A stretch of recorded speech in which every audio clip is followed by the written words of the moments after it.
अच्छा जी, कल हमारा टेबल वाला टॉपिक कंप्लीट हुआ था। आज हमारा इसी चैप्टर का जो है वो क्यूरी वाला टॉपिक स्टार्ट हो रहा है। डेफिनेशन तो हम क्यूरी की पढ़ चुके हैं, what is query, discuss its uses and advantages. तो देख लेते हैं एक दफ़ा इधर से भी।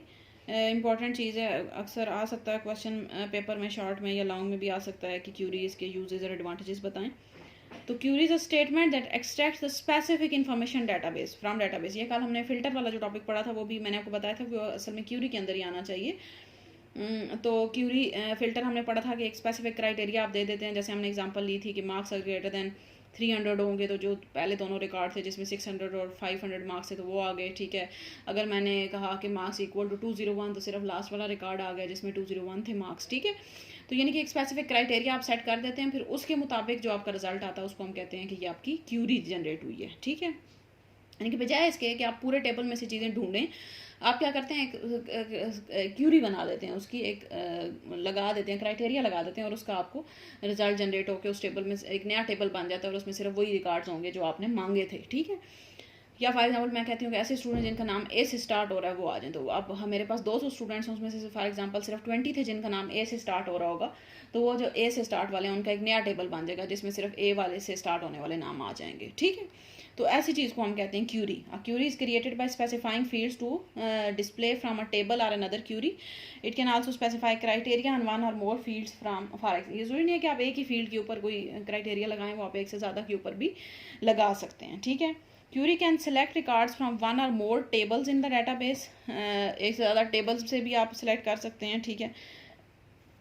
Data can be viewed, analysed and sorted on common data sheet. यानी कि एक ही मैंने दो टेबल से रिकॉर्ड ले सकती हूँ, फॉर एग्जांपल स्टूडेंट से भी ले सकती हूँ, टीचर से भी। मैंने क्राइटेरिया लगा दिया कि ऐसे आ जाएं स्टूडेंट्स जो कि इस टीचर के पास पढ़ रहे हैं, तो अब वो स्टूडेंट वाले भी एक्सट्रैक्ट होंगे और टीचर से भी होंगे एक्सट्रैक्ट, तो दोनों को मिला के वो एक टेबल बना देगा। तो ऐसी ये भी है कि क्यूरी हो गई है, ठीक है। तो यानी कि क्यूरी जो है वो आपके पास डिफरेंट टेबल से भी मिला के बनाई जा सकती है, डिफरेंट फील्ड से भी मिला के बनाई जा सकती है, ठीक है। बस ठीक है, इतना काफ़ी है, इसकी डेफिनेशन होगी छोटी सी। आगे इसकी यूजेस देख लें कि extract records according to the specific criteria, ये हम पीछे पढ़ चुके हैं, ठीक है, कि स्पेसिफिक क्राइटेरिया के मुताबिक। उसके बाद choose the fields to display in the result, sort the records in a specific order and calculate field and summarize data, ठीक है। तो ये वही सारी बातें जो ऊपर हैं उन्हीं को इन्होंने एक पॉइंट्स में बता दिया है कि ये यूजेस जो हैं वो इसकी क्यूरी के क्या क्या हैं, ठीक है। नेक्स्ट है एडवांटेजेस। एडवांटेजेस आपके पास होता है, some important advantages of using query are as follow. सबसे पहला है फ्लेक्सिबिलिटी। फ्लेक्सिबिलिटी किसको कहते हैं? Is the way of manipulating data. It provides different facilities to add, delete, modify and search data, ठीक है। फ्लेक्सिबिलिटी का मतलब है कि आपको सहूलत हो जाती है, आसानी हो जाती है, आप आसानी से चेंज कर सकते हैं अपने डाटा को, ठीक है। कि आपका डाटा जो है वो आसानी से मॉडिफाई हो सकता है, ऐड हो सकता है, डिलीट हो सकता है। तो मॉडिफिकेशन जो है ये आसान हो जाती है क्यूरी में। नेक्स्ट है joining can be executed from different multiple tables. अभी हमने पढ़ा था ना कि क्यूरी जो है वो आप मल्टीपल टेबल्स को मिला के भी बना सकते हैं, जैसे स्टूडेंट और टीचर। तो ये आपकी जॉइनिंग भी एक तरह से हो जाती है कि आपकी मल्टीपल टेबल जो है वो आप एक ही जगह पे इकट्ठे भी कर सकते हैं, ठीक है। ये भी एक इसका एडवांटेज है। ईज़ ऑफ यूज़, आसानी से, बहुत ही आसानी से क्रिएट हो जाती है। आप एक्सेस में जब आप इंशाल्लाह प्रैक्टिकल करेंगे उसमें आप बना के देखेंगे, सिर्फ आपने क्लिक ही करना होता है तो आपकी क्यूरी जो है वो जनरेट हो जाती है, ठीक है। तो ये हमारे पास जो है वो ईजी टू यूज़, ये तीन इसके एडवांटेजेस आ गए, ठीक है। तो सबसे पहले हमने क्यूरी की डेफिनेशन पढ़ी है। क्या होती है क्यूरी की डेफिनेशन? कि आपकी स्टेटमेंट होती है जो कि स्पेसिफिक इन्फॉर्मेशन एक्सट्रैक्ट करने के लिए यूज़ होती है। क्रिएटेड, और क्रिएट कैसे करते हैं? आप डिफरेंट टेबल से भी क्रिएट कर सकते हैं, डिफरेंट फील्ड से भी क्रिएट कर सकते हैं इसको, ठीक है। और उसका जो रिजल्ट होता है वो भी एक टेबल ही होता है जिसमें आपने जो जो चीज़ें मांगी थी वो आपको प्रोवाइड कर दी जाएंगी बेस्ड ऑन योर क्राइटेरिया। आगे इसके यूजेस हैं, एक्सट्रैक्ट करती है रिकॉर्ड को, आपने कोई डिस्प्ले करना है स्पेसिफिक चीज़, या सॉर्ट करनी है, या कोई कैलकुलेट या समराइज करना है डाटा, तो वो आपके क्यूरी में हो सकता है। आगे एडवांटेज हमने पढ़े हैं, फ्लेक्सिबिलिटी होती है, easy to use and joining, ठीक है। तो ये एक छोटा सा टॉपिक आ गया। नेक्स्ट है discuss different types of queries. ये भी बड़ा इंपॉर्टेंट है, ठीक है, और ये भी लॉन्ग क्वेश्चन में आ सकता है, ठीक है। जैसे हमने कल वो परसों आपने मेरे ख्याल से पढ़ा था types of database, sorry types data types use in M S Access, ठीक है। तो वो भी इम्पॉर्टेंट था। और इसी तरह ये भी जो है हमारे पास टाइप्स ऑफ क्यूरी, ये भी जो है वो एक इम्पॉर्टेंट टॉपिक है आपका, ठीक है। तो अच्छे तरीके से इसको करना है। सबसे अच्छा, there are different types of queries. The select query है, एक्शन क्यूरी है, क्रॉस टेबल क्यूरी है, parametric query and SQL query है। ठीक है, ये पांच जो है वो इसकी टाइप्स हैं। ठीक है, तो इनको हम थोड़ा डिटेल में कर लेते हैं। सबसे पहला है select query. Select query is use to extract the data from table based on the specific criteria. ये जो हम यानी कि जो सबसे ज़्यादा कॉमनली यूज्ड क्यूरी होती है वो सिलेक्ट क्यूरी है, जिसमें आप क्या करते हैं कि किसी स्पेसिफिक क्राइटेरिया के बेस पे, यही जो क्यूरी की डेफिनेशन है वही सिलेक्ट क्यूरी की भी डेफिनेशन है, यानी कि यही क्यूरी है, जो जनरल क्यूरी है उसको सिलेक्ट क्यूरी कहते हैं, कि extract data based on some criteria, कि किसी क्राइटेरिया की बेस पे, जैसे फॉर एग्जांपल क्राइटेरिया हो गया कि मार्क्स ग्रेटर देन 300, तो सिर्फ 300 से ग्रेटर होंगे वो सारे शो हो जाएंगे, तो ये क्राइटेरिया हो गया। तो किसी स्पेसिफिक क्राइटेरिया की बेस पे जो आप रिकॉर्ड या डाटा एक्सेस करते हैं उसको हम कहते हैं सेलेक्ट क्यूरी। नेक्स्ट है action query. An action query is used to make changes in the specific records on an existing table. It is also used to create a new table. Action query क्या होती है कि आपकी used to make changes in specific records on existing table.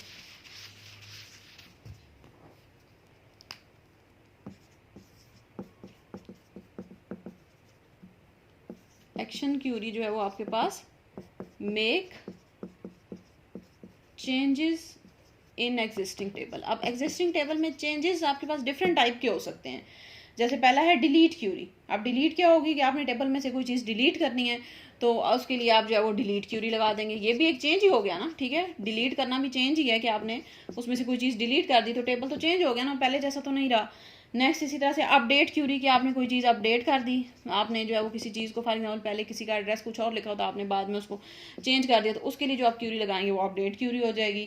Next append query, it is use to add a group of records from one or more table to end of, यानी कि अगर आपने मजीद कोई चीज़ अपेंड होता है add करना, ठीक है, यानी कि पहले से मेरे पास 5 रिकॉर्ड लिखे हुए थे, आपने 2 और एंटर किए उसी के नीचे तो वो अपेंड हो जाएगा। ठीक है, तो आपने ये भी एक चेंज है। ठीक है, और नेक्स्ट है आपके पास make table query use to create a new table. Make table का मतलब है क्रिएट टेबल। ठीक है, तो ये भी आपने एक नया टेबल बना दिया तो ये भी आपके पास एक चेंज हो जाएगा। तो ये जो एक्शन क्यूरी है ये आपके टेबल के अंदर चेंजेस करने के लिए यूज होती है, और चेंजेस जो है वो ये 4 टाइप के हो सकते हैं। डिलीट कर सकते हैं, अपडेट कर सकते हैं, अपेंड कर सकते हैं यानी कि ऐड कर सकते हैं, और जो है वो टेबल को नया टेबल बना सकते हैं या उसकी कॉपी बना सकते हैं। ठीक है, तो ये हमारे पास हो गई एक्शन क्यूरी। थर्ड है हमारे पास cross table Curie.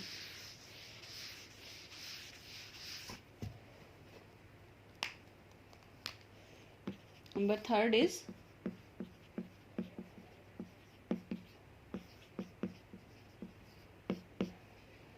cross table query. Cross table query is used to calculate and restructure data for easier analysis. It calculates a sum, average, count and other types of, यानी कि आपने जो calculation के लिए जो आपका डाटा क्यूरी यूज होती है उसको आप कहते हैं क्रॉस टेबल क्यूरी। ठीक है, आप कैलकुलेशन आपके पास डिफरेंट टाइप की हो सकती हैं, जैसे कि सम आपने लगाना है, एवरेज कैलकुलेट करनी है किसी चीज़ की, या आपने काउंट करना है, तो ये आपके पास जो है वो क्रॉस टेबल सिंपल सी क्यूरी होती है कि आपने किसी जैसे मार्क्स का सम करना है या एवरेज निकालनी है मार्क्स की या परसेंटेज निकालनी है, तो यानी कि कोई भी कैलकुलेशन आपने जब करनी होती है तो उसको हम कहते हैं ये हमारे पास क्रॉस टेबल क्यूरी है। ठीक हो गया।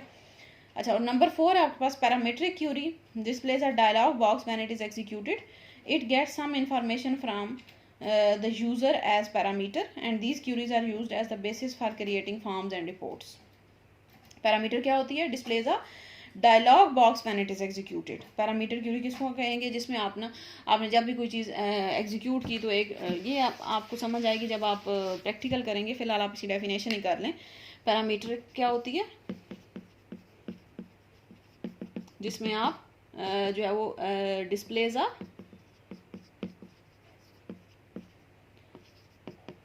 Dialogue box when it is executed, यानी कि जब आप इसको एग्जीक्यूट करेंगे तो आपके पास एक स्क्रीन के ऊपर एक बॉक्स शो होता है जिसके अंदर इसकी सारी इन्फॉर्मेशन लिखी हुई आ रही होती है। ठीक है, नंबर 5 पे एक इसकी नहीं उन्होंने दी हुई एसक्यूएल क्यूरी होती है। एसक्यूएल हम पीछे पढ़ चुके हैं, स्ट्रक्चर्ड क्यूरी लैंग्वेज को कहते हैं, यानी कि जो डाटाबेस की लैंग्वेज में आप जो क्यूरी लिखते हैं उसको एसक्यूएल क्यूरी कहते हैं। इस वजह से इन्होंने इसको नहीं लिखा हुआ क्योंकि ज़ाहिर हमने तो वो नहीं लिखनी, हमने तो MS Access में काम करना है। तो अगर आप SQL में काम कर रहे होंगे तो उसमें जो आप क्यूरी लिखेंगे वो आप उसको हम SQL क्यूरी कहते हैं, स्ट्रक्चर्ड क्यूरी लैंग्वेज, ठीक है। तो ये आपके पास इसकी 4 टाइप्स हैं। सेलेक्ट क्यूरी हो गई जो कि सिंपल क्यूरी है, जनरल जो क्यूरी होती है यानी कि कोई भी क्राइटेरिया की बेस पे सिलेक्ट करने के लिए। नेक्स्ट एक्शन है जिसमें डिलीट, अपडेट, अपेंड और मेक टेबल है। फिर क्रॉस टेबल क्यूरी है जिसमें आप क्या करते हैं, कोई भी कैलकुलेशन परफॉर्म करते हैं। एंड नंबर 5 इस पैरामीट्रिक क्यूरी जिसमें आप कोई डायलॉग बॉक्स डिस्प्ले होगा जब भी उसको आप एग्जीक्यूट करेंगे, ठीक है। अच्छा, नेक्स्ट है procedure for creating simple query, इसको स्किप कर दें। आगे procedure for executing a saved query, इसको भी छोड़ दें। Explain criteria and how it is specified, इसको भी छोड़ दें। नेक्स्ट है what is a join, explain its purpose. हाँ, ये देख लें, ये एक इम्पॉर्टेंट चीज़ है, डेफिनेशन जो हमने पीछे नहीं पढ़ी हुई। व्हाट इज़ अ जॉइन, अभी मैंने पढ़ा था, आपको बताया था जॉइन क्या। हमने जब क्यूरी के एडवांटेजेस पढ़े थे तो उसमें हमने पढ़ा था कि जॉइनिंग एक होता है कि इनके आप डिफरेंट टेबल्स को आपस में जॉइन कर सकते हैं। तो a query that extracts data from multiple table is called join, यही है ना, कि जिसमें आप जो है वो क्यूरी जो कि आपको क्यूरी टू गेट या एक्सट्रैक्ट डाटा, एक्सट्रैक्ट का मतलब होता है लेना, ठीक है, फ्रॉम मल्टीपल टेबल्स, उसको हम कहते हैं, ये हमारे पास है join. A join uses the relationship of table for extracting the data. A join search the required record in the first table and then search the corresponding record in the second table, ठीक है। यानी कि पहले first table में से search करेगा फिर second में से सर्च करेगा, ये जॉइन होता है। यानी कि जो आपके पास जो है वो दो टेबल्स को कनेक्ट करने के लिए होता है। अच्छा, अगली भी चीज़ बड़ी इंपॉर्टेंट है और ये शॉर्ट क्वेश्चन में पूछा जाता है, what is the difference between relationship and join. Relationship में भी तो यही होता है ना, आप दो टेबल्स को इकट्ठा ही कर रहे होते हैं, और जॉइन में भी यही होता है कि दो टेबल को इकट्ठा ही कर रहे हैं। तो इनके दरमियान में फिर डिफरेंस क्या हुआ? डिफरेंस क्या है? Relationship is a logical connection, A relationship is established on the basis of interaction among these entities। हम ये नहीं देखते उसमें, हम किसी क्राइटेरिया की बेस पे नहीं करते। जॉइन में जो है हम टेबल को जॉइन करते हैं बेस्ड ऑन सम क्राइटेरिया के। फॉर एग्जांपल मैंने ऐसे स्टूडेंट्स निकालने हैं जो कि ये टीचर के पास पढ़ रहे हैं, फॉर एग्जाम्पल, तो अब वो वाले सिर्फ स्टूडेंट्स आएंगे जो कि उस टीचर के पास पढ़ रहे हैं, तो ये एक क्राइटेरिया है, उसकी बेस पे हम ज्वाइन करें। तो रिलेशनशिप में हम किसी क्राइटेरिया के बेस पे नहीं करते, बल्कि हम उनके इंटरेक्शन की बेस पे करते हैं कि किस बेस पे वो एक दूसरे के साथ इंटरेक्ट कर रहे हैं। आप जैसे फॉर एग्जांपल वो अगर एक सिर्फ 1-to-1 उनका रिलेशनशिप है, या एक टेबल से एक है और दूसरे से मैनी है, या एक टेबल से मैनी है दूसरे से भी मैनी है, तो वो हम उसमें वो चीज़ देखते हैं कि उनका इंटरेक्शन कैसा है। रिलेशनशिप में हम उस तरह से ज्वाइन करते हैं, और ज्वाइन में हम किस तरह से करते हैं, किसी स्पेसिफिक क्राइटेरिया की बेस पे जो है वो उन दो टेबल्स को ज्वाइन करते हैं। तो ये इनके बीच में डिफरेंस है, और ये शॉर्ट क्वेश्चन इंपॉर्टेंट, इसको बेशक मार्क कर लें, उसकी अच्छे तरीके से इसको क्लियर करें। ये आता होता है पेपर में, ठीक है। क्या होता है रिलेशनशिप में, जिसमें आप बेशक दोनों की डेफिनेशन भी लिख दें तो वो भी काफ़ी है, डेफिनेशन ही बल्कि इन्होंने भी लिखी हुई है। Logical connection, a relationship is established on the basis of interaction among the entities, या टेबल्स आप लिख दें। And join is a query that extract data from multiple tables. A join uses the relationship of the tables for extracting data from the tables, ठीक है। यानी कि वो आप या सिंपल आप ये भी लिख दें कि वो based on specific criteria join करता है, और जो रिलेशनशिप होता है वो उनके इंटरेक्शन की बेस पे ज्वाइन करता है, ठीक है। तो ये इन दोनों के बीच में डिफरेंस है। आगे procedure extract data from multiple tables, इसको भी रहने दें। आगे क्यूरी विज़ार्ड को भी छोड़ दें, बस आगे आपका कुछ नहीं है करने वाला। हाँ बस ठीक है, इनका आगे जो है वो कोई इंपॉर्टेंट चीज़ नहीं है आपकी। तो ये आपका जो है वो चैप्टर नंबर 6 यहाँ पे कंप्लीट होता है। जो जो चीज़ें इसमें से करने वाली थी वो हमने जो है वो डिटेल में कर ली हैं। बाकी जो प्रोसीजर्स हैं या प्रैक्टिकली परफॉर्म करने वाली चीज़ें हैं वो हम इंशाल्लाह जब प्रैक्टिकल करेंगे तो तब आप इसको करेंगे, और कल से हम चैप्टर नंबर 7 स्टार्ट करेंगे, ठीक है। Thank you.